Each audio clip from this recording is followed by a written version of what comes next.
Thank you very much. So, just before I start, if you aren't already, please make sure you're following me on Twitter. I'm at JSA.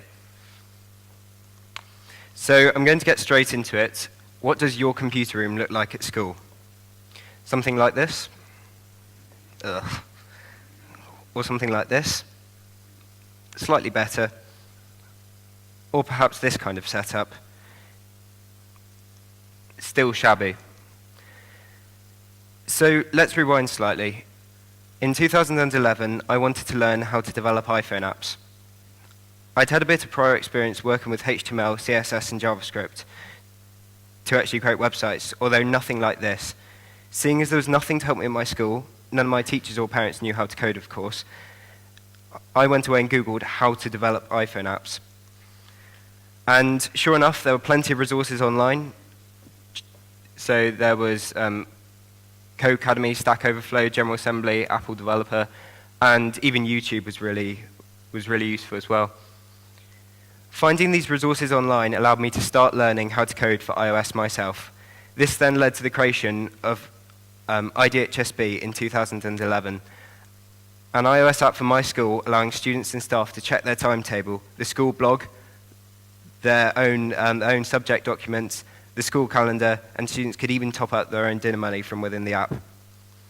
So I thought to myself, why aren't there more young developers if it really is this easy, and you can learn all by yourself online? Unfortunately, the answer to that is this. The reason young people don't want to learn how to code or use computers or phones for anything other than browsing Facebook or playing Flappy Bird is because of this ridiculous stereotype. And I just thought to myself, this is so wrong. Society seems to detach itself from this small group of people who want to make something of their lives, just because they're doing things a little differently to everybody else. And as Bill Gates once said, you need to be nice to nerds. Chances are you end up working for one. This led me on to thinking, how can we inspire more young people to learn how to code? So I suddenly came up with the idea, sat in my deputy head teacher's office brainstorming, and I thought, what if we could build a space in schools around the world where students could come and learn how to code, and this, so this space would be kind of modeled to look like you've just entered Google's headquarters. Rather surprisingly, nobody had done this, or at least done a good job of it. So Thinkspace was born in January 2013, and we launched in September. This is Thinkspace. Some would call it hip. Others might say that's so rad. And one person even said to me, James, can you do this to my living room, please? Oh, I'm showing the before picture. This is our Thinkspace in our school in Plymouth. And each Thinkspace must adhere to a strict dress code. Plain walls, Thinkspace logos, minimalist furniture, large TVs for communicating with other Thinkspaces around the world, and modern computers. Essentially, it's a tiny Google campus within a school. A lot of research went into designing Google's campuses, and there's a reason they're laid out like they are. Outside of the confines of a regular classroom, students are proven to be more engaged.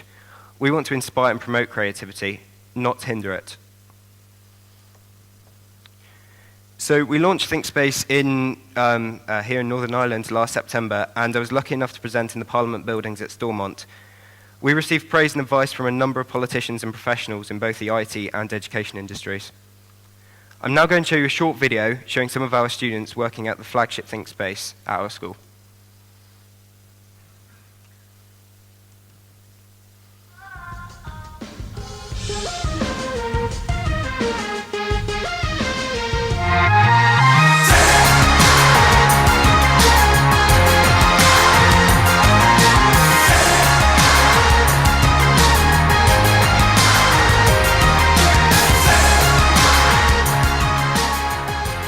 Done Right Web and App Design is a company that can design websites or apps specifically tailored for businesses' needs or personal websites.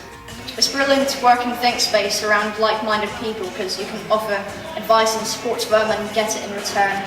Young people have the skills, they have the imagination You know, the apps are some of the future businesses of this world, and it's particularly great that a company like Thinkspace is trying to fill this gap.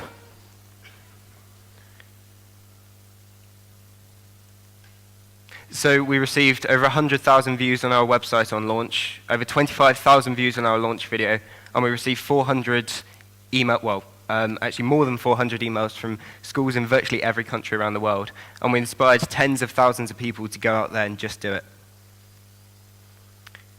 So this quote was from Stephen Fry. Alongside our other backers, he's been extremely supportive of the project.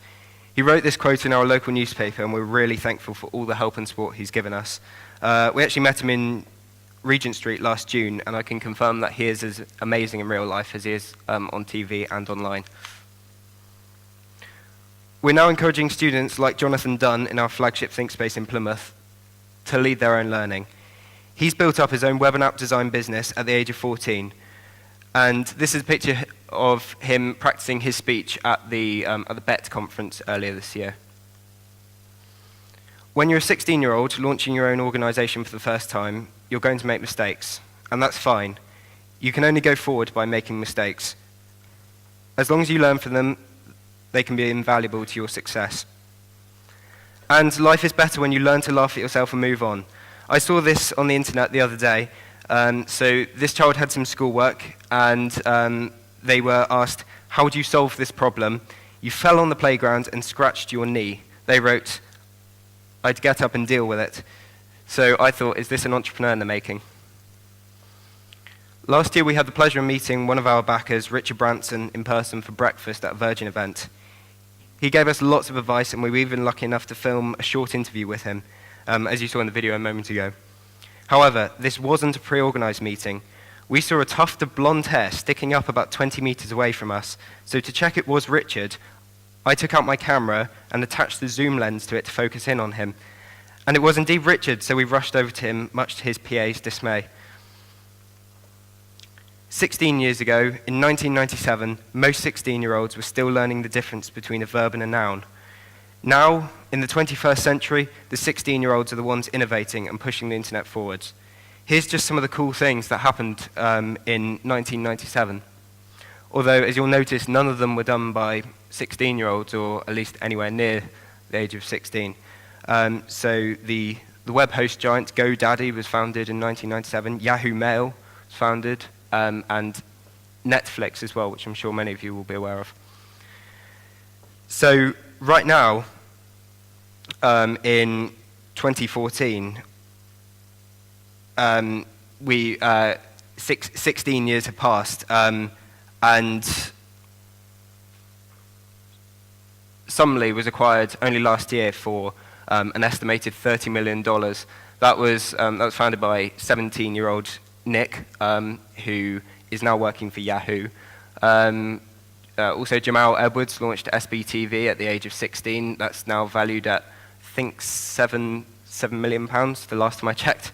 And Sean Spooner launched Magnate Media at the age of 16. It just shows you can do anything if you want, and age shouldn't be a barrier. Admittedly, there are no goals on this slide, although, if anything, this should be a wake-up call to all of you here today. I think we've got past the stage where there aren't enough organizations or initiatives encouraging girls to get involved in building their futures through technology. There's absolutely no reason why girls can't be involved in doing this too.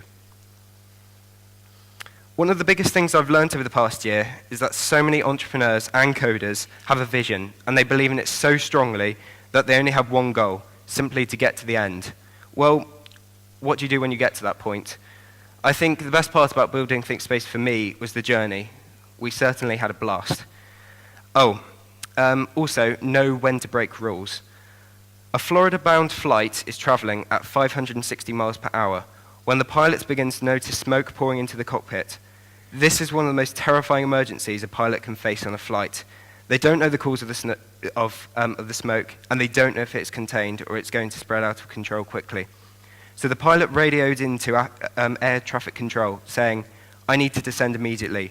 I can't maintain altitude." However, there was a huge problem. Another flight, also heading to Florida on exactly the same path, was just 2,000 feet below. The FAA rules are simple. no two aircraft flying en route may pass each other for any closer than 1,000 feet above or below or 5 miles around each other. The rules are there for a reason. It's extremely difficult to maneuver aircraft without creating a serious risk of collision. Although, the air traffic controller responds, KH209, turn 15 degrees right and lower yourself. The air traffic controller had just ordered the distressed aeroplane to enter restricted airspace, and it would mean passing well within the 5-mile buffer of the plane flying beneath him. However, on this day, he was a very experienced air traffic controller, and he had thousands of hours worth of experience, and he knew all the rules inside out. He radioed the pilot of the plane below and said, "There is an aircraft flying above you. He has declared an emergency and needs to descend through your altitude at approximately 2 miles off your right front." This same message was repeated several times as the troubled aircraft began to descend. And on that day, on that clear day over Maryland, 126 lives were saved. And this was all because a very experienced air traffic controller chose to break the rules. And he made the decision that that actually keeping people alive is more important than maintaining boundaries. Sometimes it's more of a risk not to take a risk. Thinkspace's success has inspired me to start working on another venture, this time called Space. It's completely unrelated, the name is just pure coincidence. We're working on launching a retail store in central London, hopefully later this year, with the backing and support from PayPal's president, Stephen Fry, Simon Woodruff, Richard Branson, and others. If you'd like to stay updated with our progress and find out a little more information when we're ready to share, please do follow @SpaceUK on Twitter. Thank you very much for listening.